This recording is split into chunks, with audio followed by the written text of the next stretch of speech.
One out of three adults in the United States are currently struggling with mental health issues, most of the times caused by childhood trauma. IFS therapy is a beautiful way to learn how to work with those traumatic experiences from the past and how to integrate them to live a more fulfilled life. In today's episode, I interview Ethan Nelson from the Becoming Conscious podcast, and we talk about exactly that, his experiences with IFS therapy.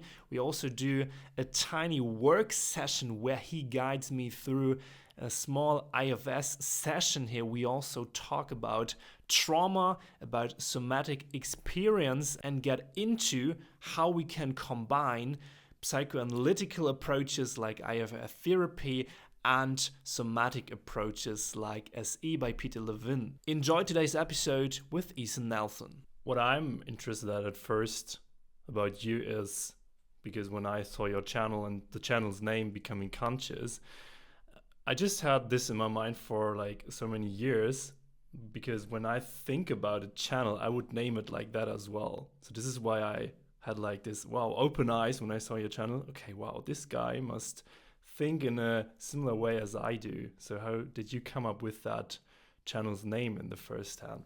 Yeah, it's heavily inspired by this guy, Peter Ralston, that I'm really into. He has his whole work is about pursuing consciousness, becoming conscious of ourselves. And so the way that I understand becoming conscious is that it's increasing the amount of consciousness that I bring to my experience of self into life. And so it's less about like becoming more spiritual or something, and it's more about who am I? How can I understand who I am? And how can I get at the core of who I am through the process of contemplation and meditation? This is getting really deep there. Because I looked into IFS as well. Maybe we can connect that as well. Because in IFS, you can maybe explain it at first. But when I looked into it, there is this concept of the self. Is that also like, would you say that's an instance where you would try to become conscious of that self? I don't see it particularly as the same goal. I was sitting with this before the podcast. I was like, what would be interesting to talk about on the topic of IFS? And what I landed on was like, what is the goal of IFS? Like, what are you actually shooting for? The process itself is fairly simple. I mean, it's a few steps, but it's not too difficult to learn. But then as I'm sitting with it, I've done it for a couple of years now, and I'm like, what is it that I'm actually shooting for there? Like, how am I trying to transform myself by going through the process of IFS?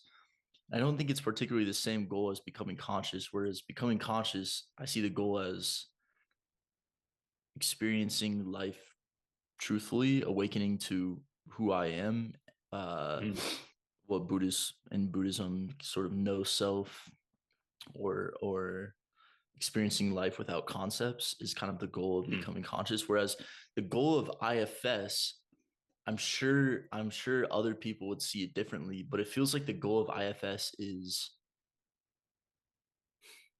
learning how to satisfy the needs of parts that aren't completely, that still have some attachments or repressions, and that they're acting from those places. So IFS is like, when I grew up, this happened to me, and there's this part that doesn't feel loved, maybe. And the it feels like the point of IFS is, if I'm not aware of the part that has an unsatisfied need, then I'm going to be like constantly reacting against it. My whole life is going to be like trying to overcompensate for that part that has unmet needs, or that feels incomplete. And so to me, it almost feels like the goal of IFS is, can I reside in, I think what you were referring to, like capital S self, can I be in this capital S self? I forget what all of the characteristics of it are, but it's like openness, compassion, spaciousness. There's like a few qualities that the guy that made IFS like attributes to capital S self.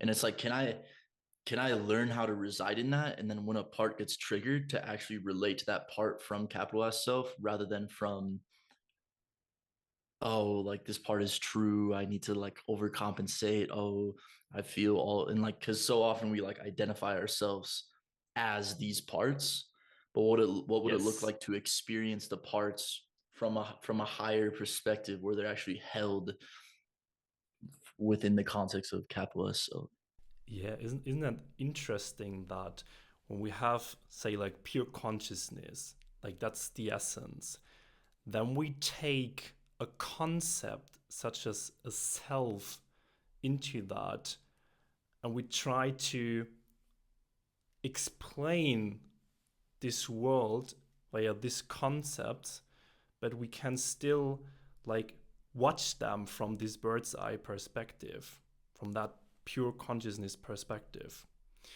Can you go a bit more into these parts of IFS? Because I never did IFS. I just did like psychoanalytical therapy. I also do like some more, let's say, somatic based therapy approaches. But I feel like that IFS is also, I know there is just the concept with the different parts in it, but it's also related to, on the one hand, these deep psychological approaches, on the other hand, also to the somatic approaches. Which parts do we have next to the self as well?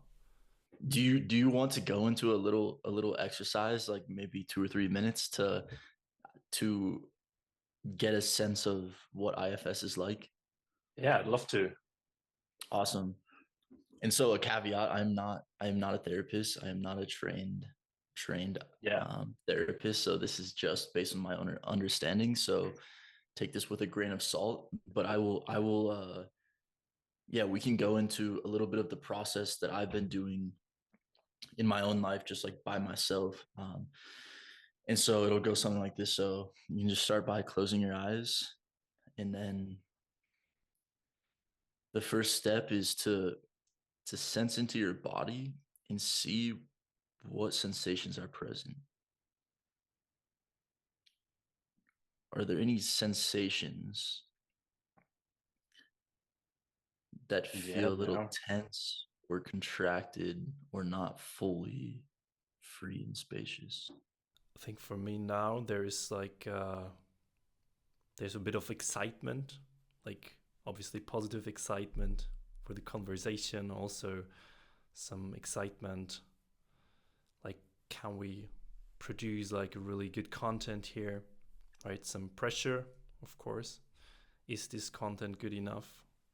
So So that there's a that bit of pressure, anxiety. Yeah. yeah.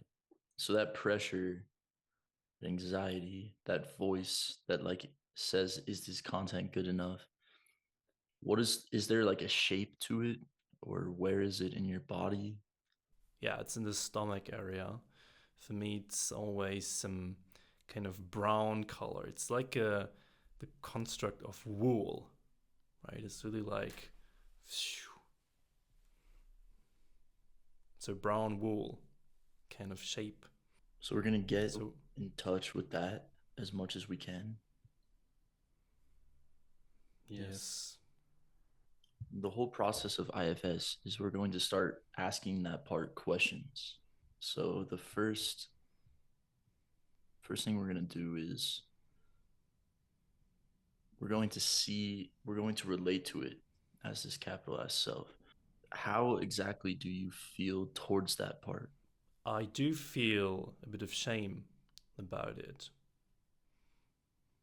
I feel like that it's bad to feel that way. And now, if you were to inhabit that part, be that part, the anxiety, how would it Mm-hmm. feel about you feeling shame towards it, or around it? How does it relate to that? You mean if I identify with that part, or what exactly do you mean?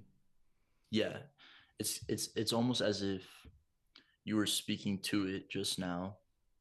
Mm-hmm. It's almost as if you switch chairs and you become it, and then you speak as if you were the part. I think it says, or I say something like, man, be careful, right? He says, or I say something like, put attention. What do the others might think? So that feeling of tracking what others may be thinking, what listeners may be thinking, Mm-hmm. that feeling of anxiety, that part, um, ask it what does it feel that its role is. So likely there's a job that it's trying to solve, or it's trying to help you in some way. And so in in feeling the anxiety or tracking what people are thinking, ask it, how is it trying to help you in doing that? Yeah, yeah.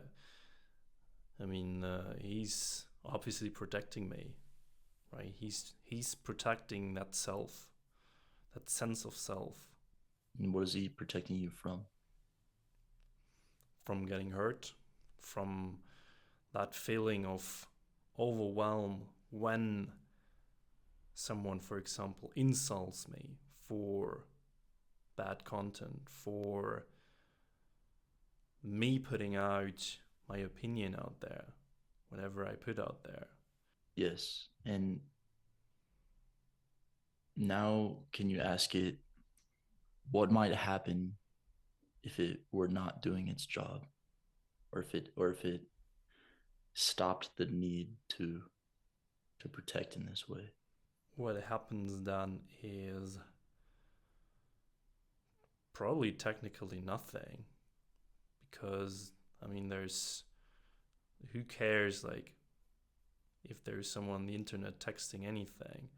But I mean, it's protecting that self-worth. So there would be, like, the self-worth would be hurt, probably, right? There's like pure vulnerability, and I feel so fragile doing that. So maybe a feeling of being cracked open, or sensitive, or like barriers are down. Yeah, Now you can ask it if it likes doing its job. Does it like being anxious and protecting, or would it rather be doing something else? that's an interesting question. I mean, the my first impulse was, yeah, it loves it, right? It loves protecting, because it's not only his job, it's his life doing that. That's his purpose, sense. I mean, what else could he do? Let's just, if we frame the part as like energy being used for something, Mm-hmm. Mm-hmm. right now it's using its energy to protect you, Mm-hmm. Mm-hmm. to generate this feeling of anxiety so that you Mm-hmm. don't get hurt. If we were to free up this energy, would it rather be doing something else other than generating anxiety to protect? If it would feel relieved, there's definitely energy available for other purposes. But I don't know if that part would use that energy or a different part. So now that we've come in contact with this part, does your feeling towards this part change? Yeah, Originally, there was a feeling definitely. that you mentioned of shame around it. Has that changed in any way? Definitely. I mean, anytime I shed a light on this part, I sense that it's okay that this part is there on the one hand, and as well that I'm happy and respectful for him doing his job. So anytime I put the awareness in that part, I definitely feel that it's changing. Like the shame is disappearing, but I have to embrace it. You have to see it as a useful part, not as a bad part, as a bad part, right? Right. Yeah. So That is a lot of IFS right there. It's Thank you for beautiful. going into that space. Yeah. Thank you for guiding me. I am no expert in this. And so I feel there's a little bit of like, should I be guiding someone through this if I'm not an expert? But also, everything that I just asked you was, I have a template that I'll go through. So I have a template of like 8 questions that I will go through. And whenever I want to process something, I will just pull up this template and I'll just go down the list and answer the questions in the same way that we did. And so essentially, these are just questions straight from Richard Schwartz, the guy who made it IFS. Yeah. And whenever I've experienced therapy, a lot of times it's been very similar questions, maybe slight alterations, but it's kind of like, what's the felt sense? What is its shape? Can we communicate with it? What does it say to us? What do we say to it? Yeah. And so the goal, which I think was experienced in this short thing, was like, we relate to it differently at the end. We see that it's useful and that it's not a bad thing or a shameful thing or something. That is true. That is definitely true. I think I did the same thing a couple times in therapy as well. And I see it as super useful because, as you said, we experience it in a different light in the end. And we also experience it from a different perspective because we don't see it as this bad band part where we have to be ashamed of, but we see it even as a useful protecting part, which is so beautiful, like that you can switch this perspective. But one thing I was always wondering is, this is why I personally also changed my type of therapy from just like psychoanalytical to a somatic approach. This is, you also told me that you do or have experience in somatic experience and therapy. So the question is like, how deep can we get with IFS, for example? I was wondering that as well. Because do you know like the concept of the dysregulation of the nervous system? Totally, Yeah.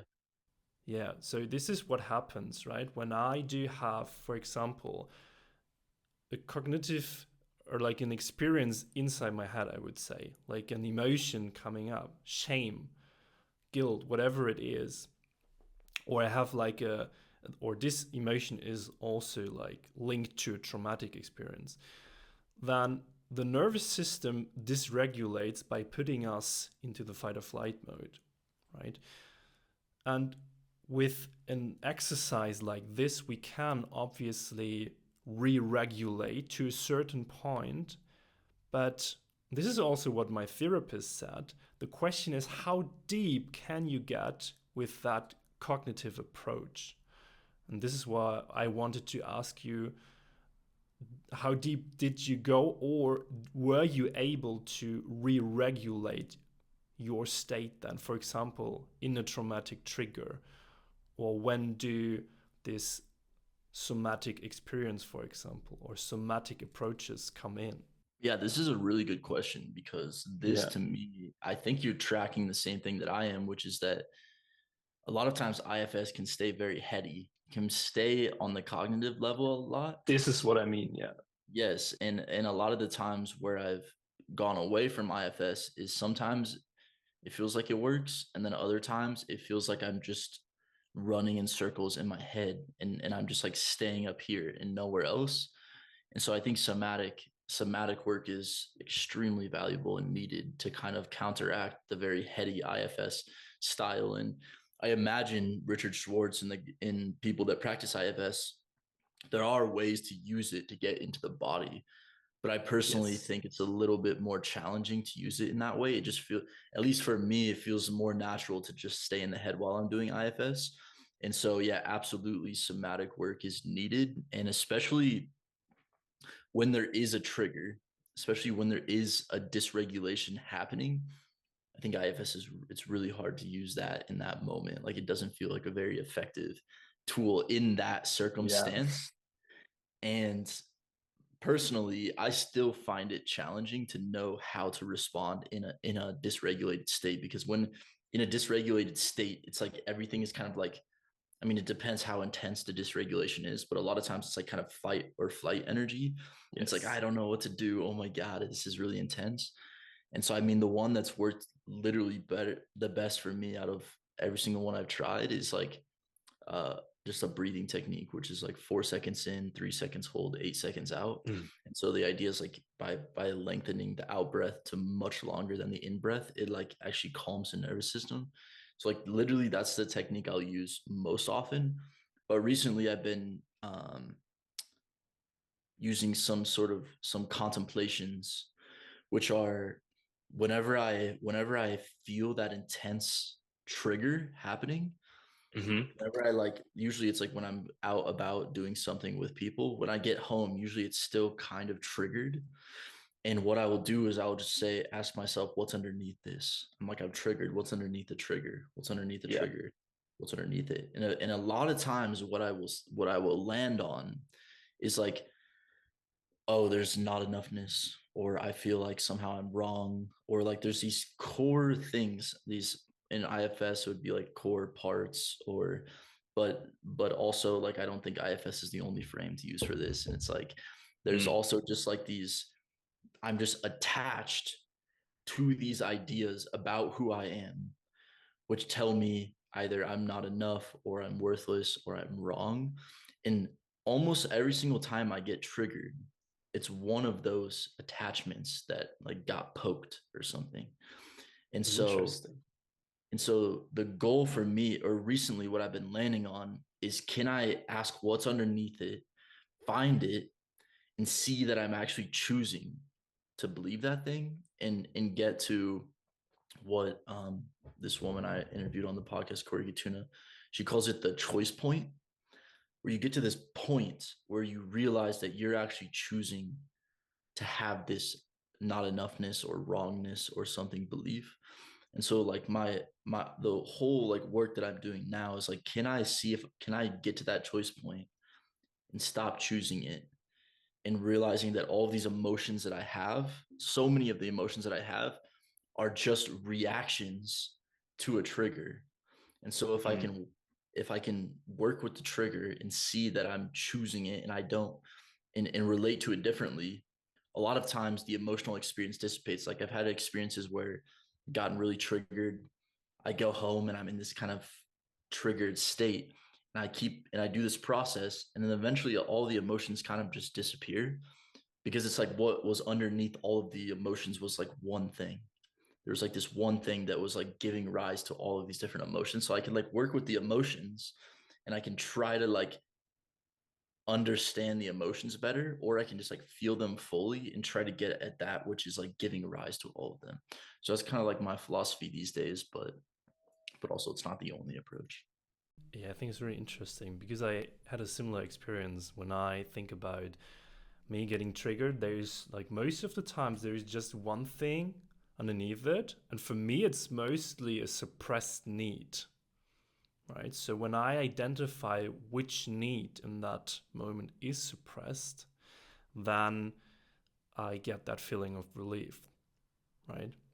So what I also do is what you also said.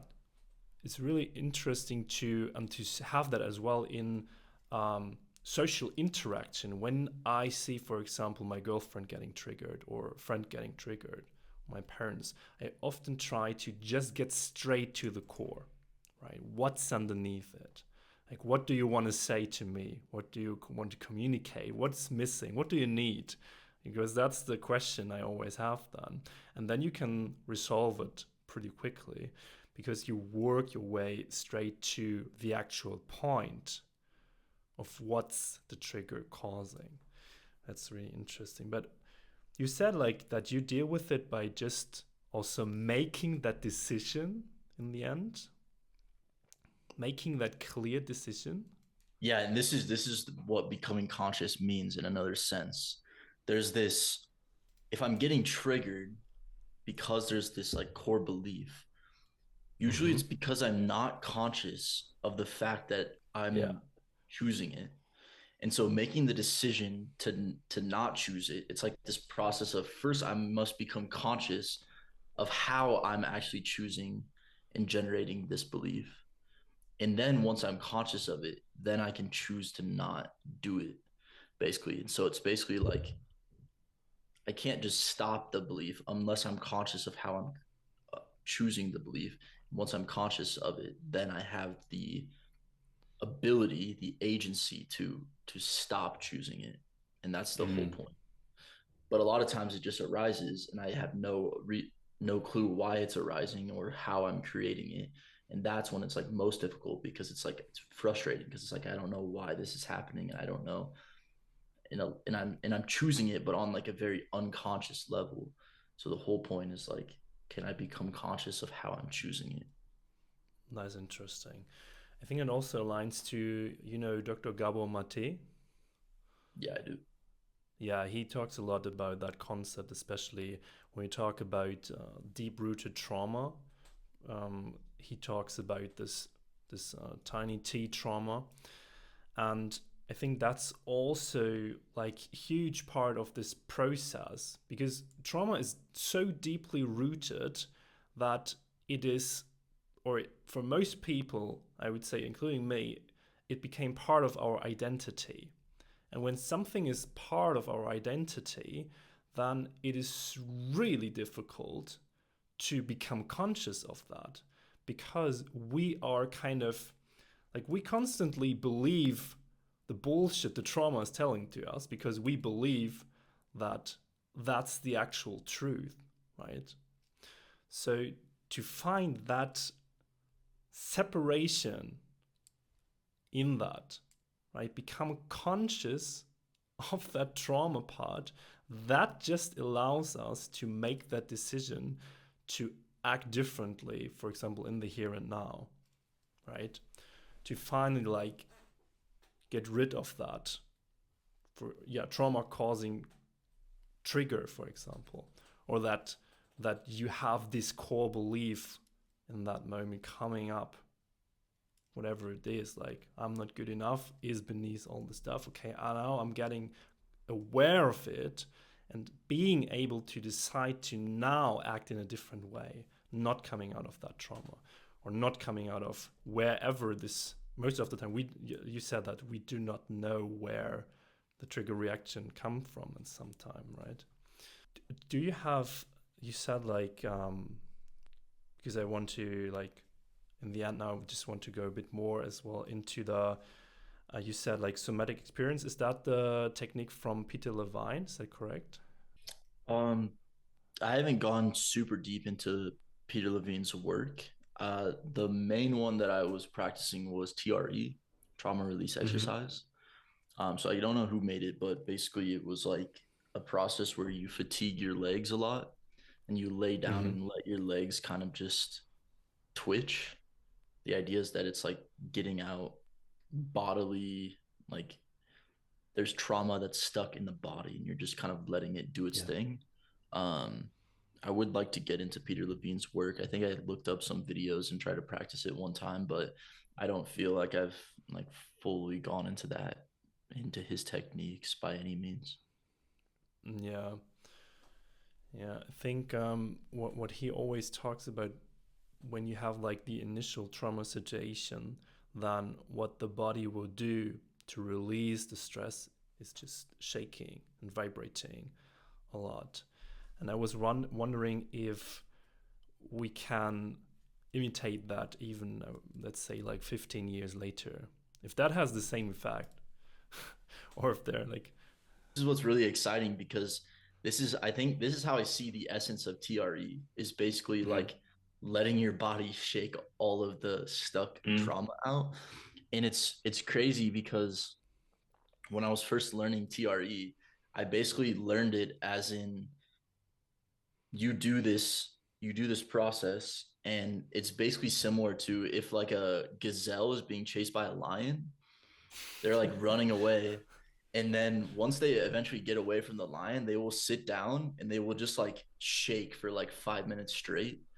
until it's like gone, and then they will just be perfectly fine, and there will be no trauma in their body Yeah. theoretically, because they just shake it all out. And so, yeah, I think it's, if we can find ways to incorporate that, or to actually like shake out trauma, I think that can be extremely valuable. Yeah. Do you know like the theory of stimulating your vagus nerve to also calm down your nervous system after traumatic experience? I'm familiar. One of my therapists had me use some vagal nerve techniques, but I imagine there's many more that I have yet to find. Yeah, because I also like started looking into it, not really deeply, but I think that's also like a way using your body to re-regulate and maybe get rid of traumatic stress, but probably not like in the it's probably not comparable to the shaking from the TRE, for example. It's probably not as intense, but I imagine it does something to calm down the nervous system. I think what Yeah, I've heard is like humming works really well, like taking a that's deep breath interesting. and like like doing that on the way out. And that's the one that I found that like, oh, that actually like works like visibly within minutes of doing it. Um, and it just, yeah, it just feels good to just like feel vibrations in the body through humming. But there's something also that I wanted to come back on that you said a couple of minutes ago, which I think would be really valuable to talk about, which is a lot of times we have these traumas in our body, or we have these like what you were saying with Gabor Mate, that they're very deep rooted, like extremely Mhm. deeply rooted, such that so much of our identity is built on top of that trauma. Like, and this is something I've been sitting with lately, which is like I always saw myself as like a shy person. And I'm like, oh wait, that was actually just this trauma or this belief that I had. And so as a Yeah, result of this trauma, it would cause me to act in certain ways, which I would label as shyness, or like insecure, or low self-worth or something.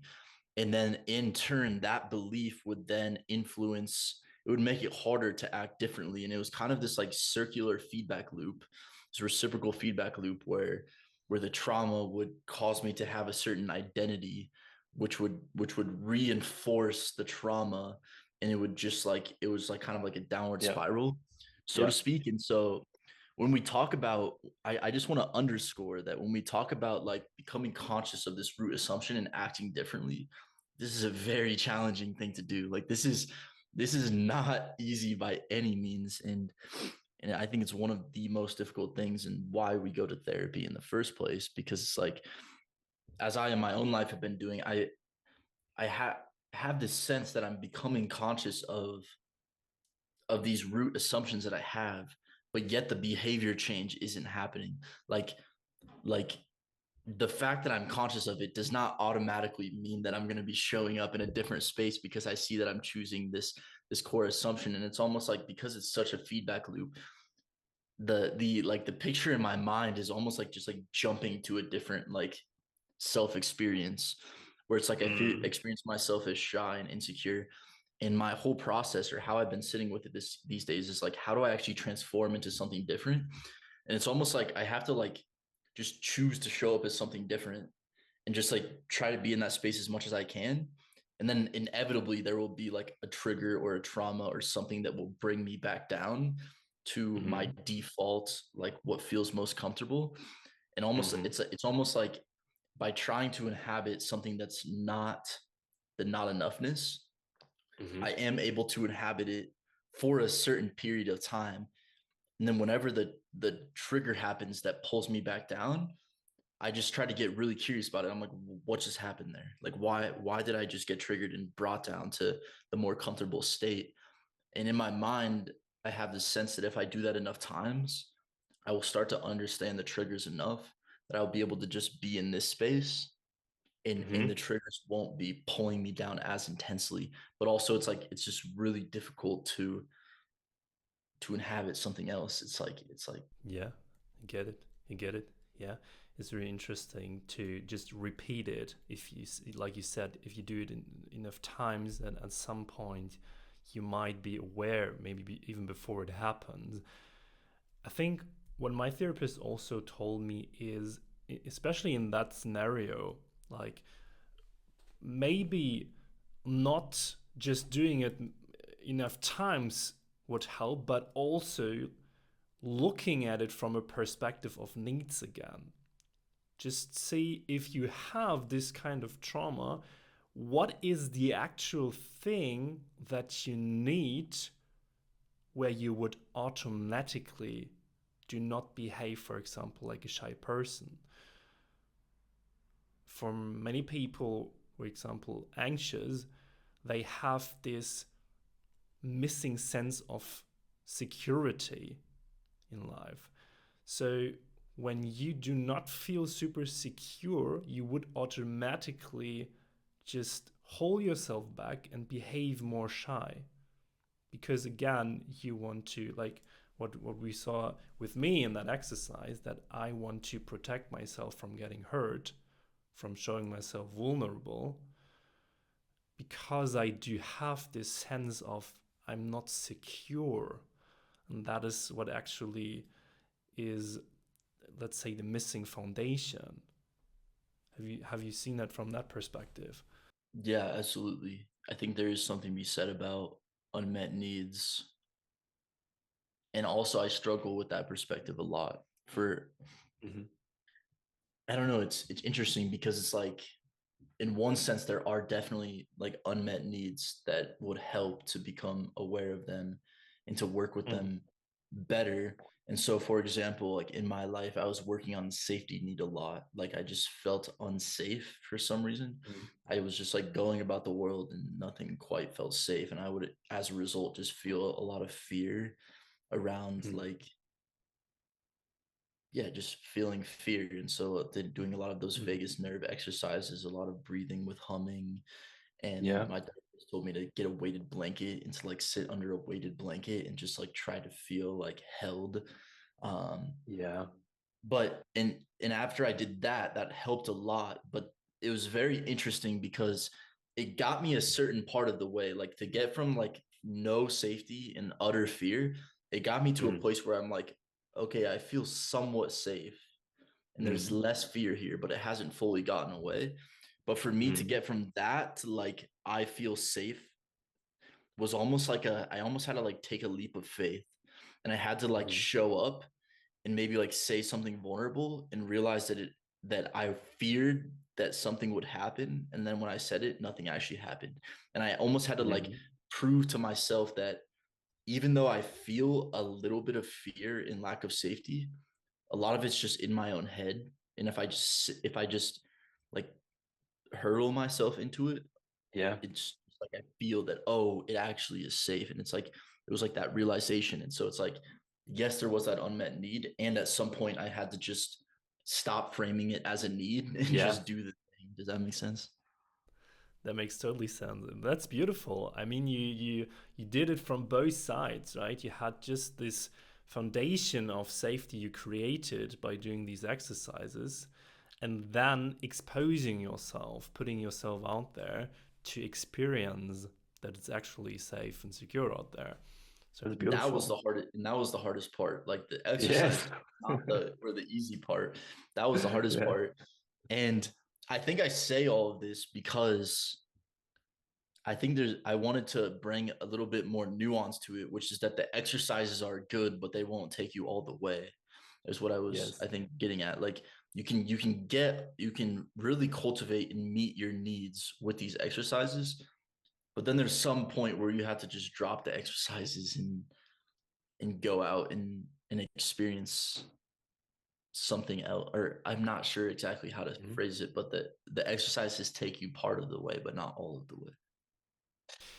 I would say, yes, you can also combine those two. For example, if you say, okay, I can re regulate myself in a situation where I feel unsafe, insecure, then you can expose yourself to a potentially insecure situation, to an unsafe place, and then do a technique of re-regulating yourself. I think that's like a really good way to do tiny steps into that direction, of becoming more aware of that feeling of safety. Totally. No, Yeah. absolutely. I think that's a great point, and I'm glad that you brought that in to the conversation, because it is helpful to combine them. And Mm. and something that I've sat with and struggled with a lot is like, in what situations, what techniques are best in which situations, and it's not an easy question to answer. And I've struggled It's with it a true. lot, because I'm like, I'm like, should I use this technique? Should I use this technique? And it's almost just like, it just feels now like I just have to just like do something and see if it works, you know? And so it feels to me like a lot of the process is go into an insecure situation, maybe feel a little triggered, do the technique that feels best, and Yeah. like actually commit to it. Not I've fallen in this trap, man, so much, where I will like have an experience and then I will be like, I don't know which technique to use. There's too many techniques. And then I won't use any of them. You And freeze. and then I freeze, and it's like God. using any of them would be better than using none of them. So at some Yeah. point, it's just like, let me just choose one. I see that, for example, with good friends. They have, I don't know why, but they have just intuitively learned to re-regulate themselves. So they just do, for example, let's say they are triggered, they're overwhelmed, there's so much going on, they're overstressed in a situation, for example, in a city center, and they just stop. They say that, they communicate that. Stop, I need a breath, I need a break. And they just, for example, breathe in that moment. They put in noise cancelling headphones to just block out the stimuli. And they just take care of themselves intuitively for a couple seconds. They do not even question it, right? So they just do like use a certain technique. I think that's difficult because to me it does not come so intuitively. I wouldn't do that. I would also think about like what is the best technique now, and not just do anything. So that's interesting as well. Like, yeah, you can get lost in that question, like what's the right technique here? Yeah, and absolutely. And I have this sense that being a very analytical person makes it Yeah. easier to get lost. Or my Mm. story around why I've gotten lost in that so much is that I feel like I'm a very analytical, cognitive heavy person. And so a lot of times in that situation, what's needed is just like a gut sense of like, what is my gut, like, let me just listen to my gut and make a decision. And being in my Mm. head is like, it just spins in circles and never gets anywhere.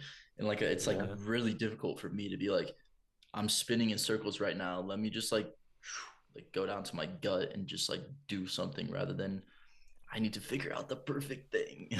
Is the feeling. I think that's also part of the symptomatic in the end, Also part of the what? of the symptoms. That's a symptom, like this overthinking. To me, it is like part of this traumatic part, of this traumatized part, is this overthinking. Because I'm like a bit like hyper vigilant sometimes. I really sense, I tend to oversense and overthink, and then I'm too much in my head. But again, I do that to protect myself from doing the wrong thing. But there is nothing wrong with stopping and intuitively listening to your gut, as you said, and then re-regulating yourself because you need to. Yeah. Yeah, no, absolutely. There's a certain comfort in being in the head. Yeah. And it, to learn to not be in the head is like, feels like stepping out over a cliff or something at times, of like, oh, what's gonna happen if I leave my head? Yeah. But I think that, yeah, just taking that leap is the process. Yeah. So So, one one last last final final question. question. You You wrote wrote on on your your Instagram Instagram that that authenticity means to you connection, so being connected with yourself. What would you say, like in percent, like how much of an authentic version are you right now?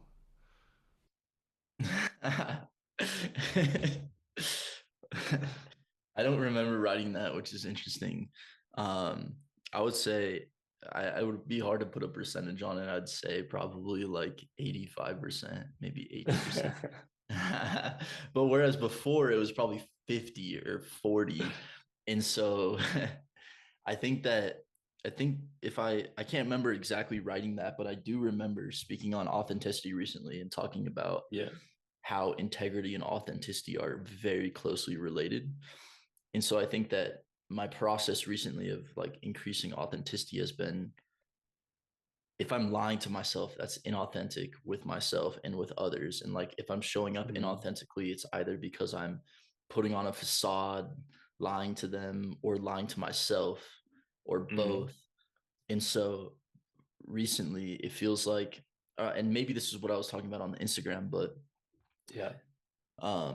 to me it feels like if I'm lying to myself and putting on some sort of facade to try to be a certain way around other people, that blocks connection, because then they're relating to me as a facade and not as the authentic natural impulse that wants to arise as me. And so it feels like, to increase connection with another is to express from a natural impulse and not from something that's trying to like cover something else up or lie.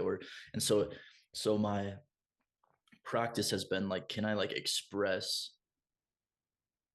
what is there and not be afraid of expressing what is there? Because a lot of times I'm like, why am I putting on this facade? Like why am I being inauthentic? What is that? And a lot of times it's because I'm scared of saying something. A lot of times it's because it's scary to be like, no, I disagree with that, and I don't think you're right. Or do you want to go eat some lunch here? And I'm like, no, I actually don't want to. A lot of times like that's scary. And so learning how to just like disagree with people and realize that it's not the end of the world has been like has helped me to grow into more authenticity. Interesting. Would you also say that same is true to be connected with yourself? Is that needed to be that authentic? Because you talked about the connection with others. Oh, absolutely. Without a doubt, I think to be authentic is to be connected to yourself in a way where the experiences that I'm having, the sensations, I'm self-aware enough to understand what is going on in my body and how that's relating with other people. And so it's like, it's almost like to more authentically connect with others, I have to be aware of what's going on in my system. And so like for instance, if there's someone's speaking something and I feel like a dissonance or like a contraction when they're speaking, actually being connected enough with myself to be like, when you're speaking, I felt this contraction and I feel disagreement or I don't feel connected to what you're saying.